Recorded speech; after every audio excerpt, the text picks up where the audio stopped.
Baik, pada kesempatan kali ini kita akan melanjutkan pembelajaran kita di panduan lengkap belajar CorelDRAW.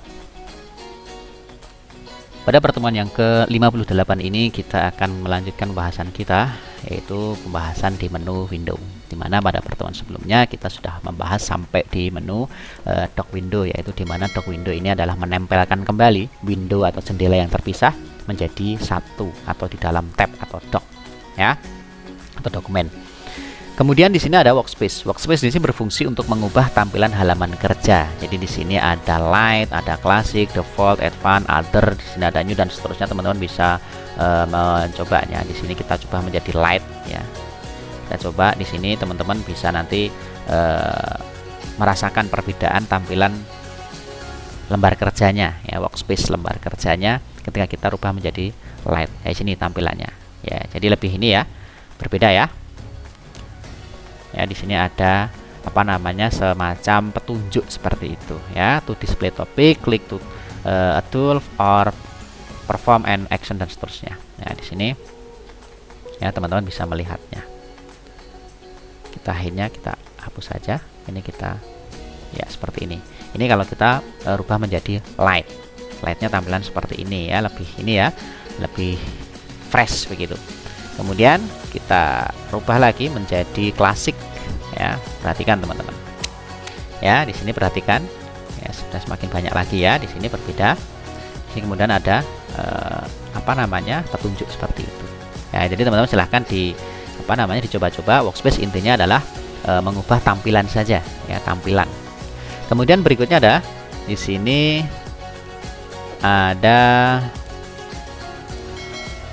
Docker dulu deh, ya, Docker dulu. Sebenarnya ada color palette, ya. Color palette jelas, color palette sebenarnya ini untuk menampilkan warna, ya, warna di dalam CorelDRAW, ya. Warna di sini ada macam-macam, ada default, CMYK, RGB dan seterusnya. Teman-teman bisa memang explore ya untuk profil warna, kegunaannya seperti apa. Yang jelas untuk CMYK itu adalah apabila desain kita akan kita cetak, ya, ke media cetak itu kita menggunakan CMYK. Namun ketika kita mendesain dan desain kita hanya digunakan untuk dilampirkan atau ditampilkan di layar komputer atau di website atau di monitor atau di proyektor atau presentasi, ya, itu kita menggunakan yang RGB. Jadi fungsinya seperti itu. Jadi color palette untuk menampilkan layar warna pada CorelDRAW. Kemudian di sini ada Docker. Docker berfungsi untuk menampilkan atau menyebutkan beberapa Docker yang diinginkan. Ya, di sini ada banyak sekali, ya, ada objek data manager, ada objek style dan seterusnya. Teman-teman silahkan dicoba saja. Di sini colornya mau disembunyikan atau gimana, ya, color Docker ditampilkan berarti kalau dicentang berarti tampil, kalau disembunyikan berarti dihilangkan centangnya atau kebalik, ya. Jadi untuk menampilkan diklik saja nanti tercentang seperti ini, dia akan tampil. Namun apabila ingin menyembunyikan silahkan diklik juga sehingga nanti centangnya akan hilang. Misalkan di color ini kan tercentang, saya hilangkan maka dia akan hilang, ya. Kemudian di sini saya klik lagi color, ya, maka dia akan muncul kembali. Jadi seperti itu, ya, untuk menampilkan atau menyembunyikan Docker, ya. Docker itu nama, ya, namanya Docker. Kemudian berikutnya di sini ada toolbar. Ya, toolbar di sini berfungsi untuk menampilkan atau menyembunyikan beberapa toolbar yang diinginkan. Di sini perhatikan, di sini ada menu bar. Di apa namanya, di ini diklik, ya, maka dia akan hilang. Ya. Untuk menampilkan gimana? Kita menggunakan Ctrl J, ya, Ctrl J. Kemudian masuk di dokumen, kemudian workspace, ya, workspace, ya, workspace. Kemudian kita masuk kemana? Kita lihat customization, ya, command bar, di command bar di sini. Kemudian menu bar kita centang, ya. Itu cara untuk menampilkan kalau hilang, teman-teman, ya. Jadi toolbar untuk ini, ya, menampilkan dan menyembunyikan tool-tool yang diinginkan. Di sini ada teksnya ditampilkan, ya, di sini muncul, ya.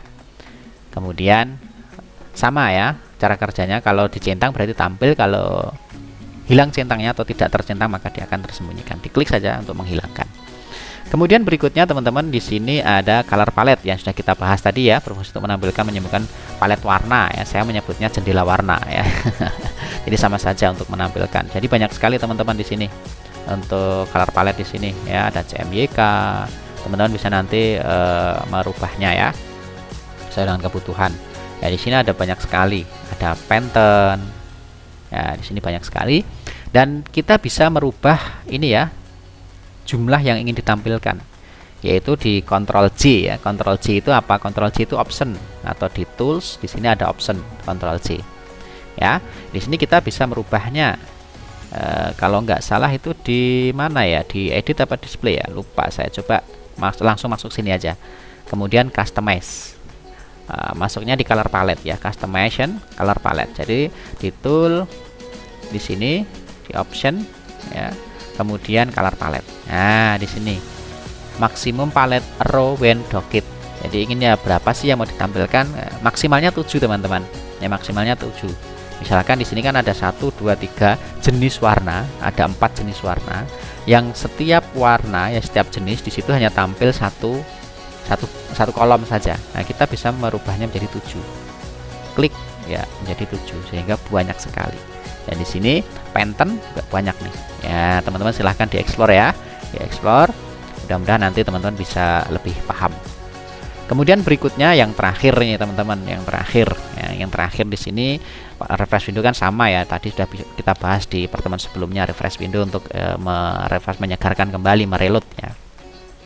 Nah, di sini anti-delete di sini sebenarnya adalah daftar dokumen yang terbuka. Ya, di sini kan ada anti-delete ini. Biasanya tanya itu untuk apa gitu. Ini sebenarnya adalah tampilan dokumen yang aktif atau yang bukan aktif, yang terbuka, yang dibuka di CorelDRAW tersebut. Misal nih ada anti-delete 1, ini mengacu pada nama ini. Misalkan kita buat lagi anti-delete 2, anti-delete 3, anti-delete 4. Nah, di sini ada 4, maka di sini juga ada 4 teman-teman. Ya. Jadi ini adalah daftar dokumen yang terbuka. Jadi kita bisa memilihnya melalui ini. Maka yang aktif 3. Ketika kita pilih 1, yang aktif 1. Jadi seperti itu teman-teman ya. Jadi pembahasan window sudah selesai, dan insya Allah kita akan membahas di pertemuan terakhir insya Allah, karena nanti untuk help ini tidak terlalu banyak yang kita praktekkan. Ini hanya apa ya, istilahnya menu pertolongan lah ya, menu pertolongan dari CorelDRAW untuk bisa memberikan layanan terbaik untuk penggunanya. Jadi insya Allah kita akan buatkan satu video saja untuk membahas mengenai help ini, dan insya Allah setelah help kita akan membahas mengenai toolbar yang ada di sini ya. Toolbox ya, bukan toolbar, toolbox ya. Jadi seperti itu untuk teman-teman. Insya Allah kita akan ketemu di episode berikutnya, yaitu kita akan membahas mengenai menu help. Selamat mencoba, selamat belajar, dan tetap semangat.